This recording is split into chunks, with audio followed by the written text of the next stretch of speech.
Hello friend, ये एडिटेरिया का 34वां set है। चलिए स्टार्ट करते हैं। वाक एवं अभिव्यक्ति की स्वतंत्रता निम्न में से कौन शामिल है? तो कौन कौन शामिल है याद रखिएगा। प्रेस की स्वतंत्रता, प्रदर्शन एवं विरोध करने का अधिकार, चुप रहने का की स्वतंत्रता, ये सब के सब वाक एवं व्यक्ति की स्वतंत्रता है। यानी राइट आंसर कौन हो जाएगा? तो राइट आंसर हो जाएगा डी।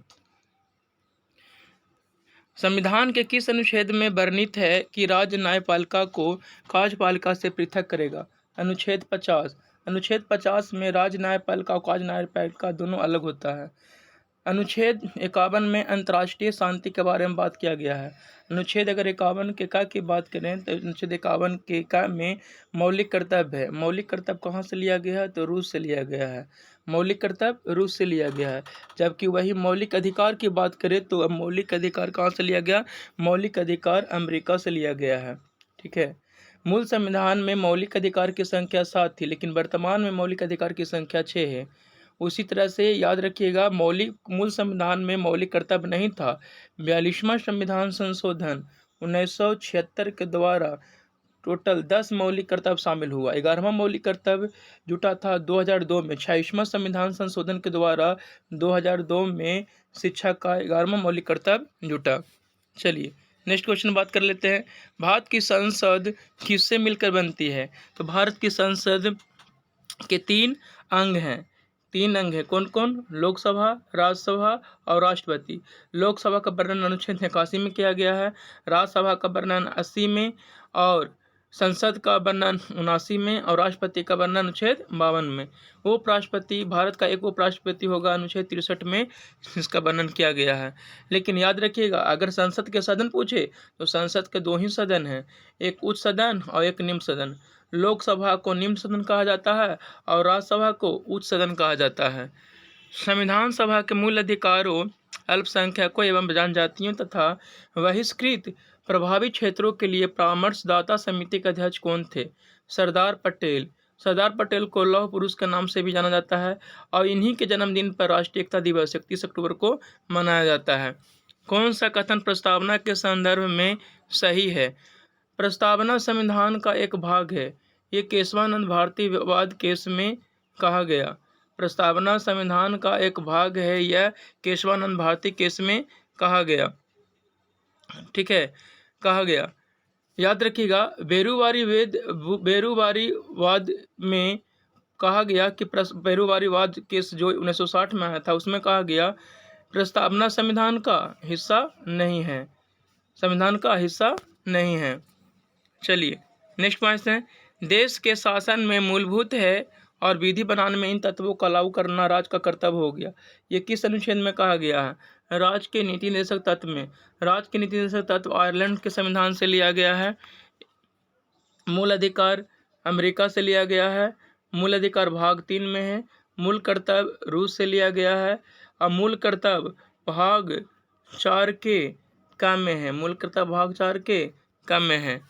लोकसभा को उसके कार्यकाल के समाप्ति के पूर्व ही भंग किया जा सकता है।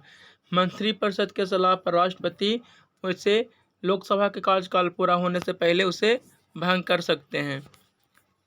नेक्स्ट क्वेश्चन है, संयुक्त राष्ट्र के किस मुख्य अंग की सदस्य संख्या संयुक्त चार्टर एक्ट संशोधन करके 2 बार बढ़ाई गई?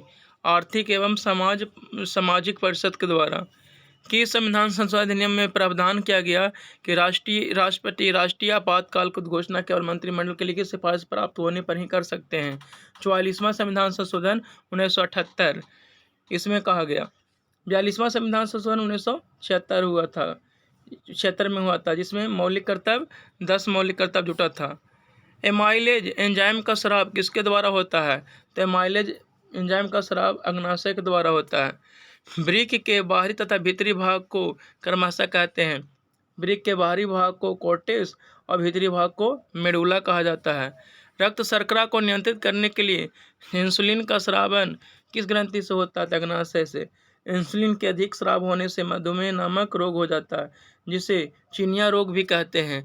मधुमेह दिवस 14 नवंबर को मधुमेह दिवस मनाया जाता है। 14 नवंबर को मधुमेह दिवस मनाया जाता है। मुद्रास्फीति तथा बेरोजगारी के मध्य के संबंधों को दर्शाता है। फिलिप्स वक्र दर्शाता है। घाटे की वित्तीय व्यवस्था का अर्थव्यवस्था पर क्या प्रभाव पड़ता है? मुद्रा आपूर्ति में वृद्धि। भारत में मुद्रास्फीति के प्राकलन का सबसे प्रचलित माप कौन है? उपभोक्ता मूल्य सूचकांक। कौन सा ग्रंथ कथन सही है? देखिए, कौन सा कथन सही है इसका बारे में बात करना है। देखिए, दोनों कथन गलत है। देखिए, भारतीय रिजर्व बैंक का राष्ट्रीयकरण की बात करें तो 1 जनवरी 1949 को किया गया था। भारतीय राष्ट्रीयकरण की बात करें तो 1 जनवरी 1949 को किया गया था। ठीक है, चलिए नेक्स्ट क्वेश्चन की बात कर लेते हैं। नेक्स्ट क्वेश्चन है, कौन व्यापक मुद्रा कहलाती है? M3 को व्यापक मुद्रा कहा जाता है। M3 को व्यापक मुद्रा कहा जाता है। ठीक है, आरबीआई का जो स्थापना हुआ था यंग हिल्टन समिति, एक एक्ट था 1934 का, लेकिन स्थापना कब हुआ था? 1 अप्रैल 1935। जब स्थापना हुआ था उस समय आरबीआई का हेडक्वार्टर कोलकाता में था, लेकिन 1937 में 2 साल बाद आरबीआई का हेडक्वार्टर कहाँ चला गया? मुंबई में चला गया। आरबीआई का लेखा वर्ष की बात करें तो 1 जुलाई से 30 जून आरबीआई का लेखा वर्ष है। भौतिकी मानचित्र में किसे शामिल किया जाता है? किसे शामिल किया जाता है? तो पर्वत, पठार, मैदान, महासागर, देश एवं राज्यों की सीमाओं को शामिल किया जाता है। कौन सुमेलित नहीं है? कौन सुमेलित नहीं है? देखिए, कौन सुमेलित नहीं है? तो कोडरमा चांदी के लिए फेमस, एक बिल्कुल गलत है। कोडरमा अभ्रक के लिए फेमस है। कुद्रेमुख लौह यश के लिए फेमस है, जो कहाँ? कर्नाटक में है। कोलार सोना के लिए फेमस है। जाबर सीसा जस्ता के लिए फेमस है। पूर्ण गरीबी का अभिप्राय है पूर्णतः गरीबी लोगों की संख्या के रूप में गरीबी। भारत में कौन सा शहर सबसे प्रारंभिक कढ़ाई शैलियों में से चिकनकारी के लिए विश्व प्रसिद्ध है? लखनऊ। कौन सा देश अस्थारुद्ध देश है? स्विट्जरलैंड। अगर स्विट्जरलैंड की राजधानी की बात करें तो ये बर्न है। कौन सी नदी हिमालय की पूर्ववर्ती नदी है? सिंधु, सतलज, ब्रह्मपुत्र। ये हिमालय की पूर्ववर्ती नदी है। अंतर्राष्ट्रीय तिथि रेखा किस महासागर से होकर गुजरती है? प्रशांत महासागर से होकर गुजरती है। कर्क रेखा किस देश से नहीं होकर गुजरती है? तो ब्राजील से होकर नहीं गुजरती है। कहाँ से गुजरती है? बहामास से, लीबिया से, यूएई से होकर गुजरती है। कौन सा भारतीय राज्य 3 देशों के साथ सीमा रेखा नहीं बनाता है? मिजोरम। तीनों देशों के साथ सीमा नहीं बनाता है। तो मिजोरम 3 देशों के साथ सीमा नहीं बनाता। तो कौन? मिजोरम 3 देशों के साथ सीमा नहीं बनाता है। नेक्स्ट क्वेश्चन, प्रति चक्रवात की विशेषता होती है स्वच्छ आसमान। प्रथम गवर्नर जनरल वारेन हेस्टिंग के काउंसिल में कौन सा एक सदस्य नहीं था? बेंसी स्टॉट। किसने हिंदू में तहजीबुल अखलाक नामक मासिक पत्रिका प्रारंभ की थी? सर सैयद अहमद खां। अलीगढ़ मुस्लिम विश्वविद्यालय का स्थापना भी सर सैयद अहमद खान ने किया था। गलत सुमेलित को चुनना है। देखिए, इंडिया टुडे के लेखक सुरेंद्र दत्त बनर्जी नाम के कौन है? बिलासपुरी जी हैं। India today Bilaspuri. Discovery of India विश्व की झलक पुस्तक के लेखक जवाहरलाल नेहरू जी हैं। फाइट फ्रॉम फ्रीडम के लेखक Subhash Chandra Bose. History of Indian National Congress के कौन लेखक हैं? पटाभी सीतारामैया। अष्टदिग्गज किसके दरबार में रहते थे? अष्टदिग्गज कृष्णदेव राय के दरबार में रहते थे। अष्टदिग्गज की कुछ पुस्तक कृष्णदेव राय की कुछ पुस्तकें हैं, जैसे जाम्बती कल्याणम, ये संस्कृत भाषा में लिखा हुआ था।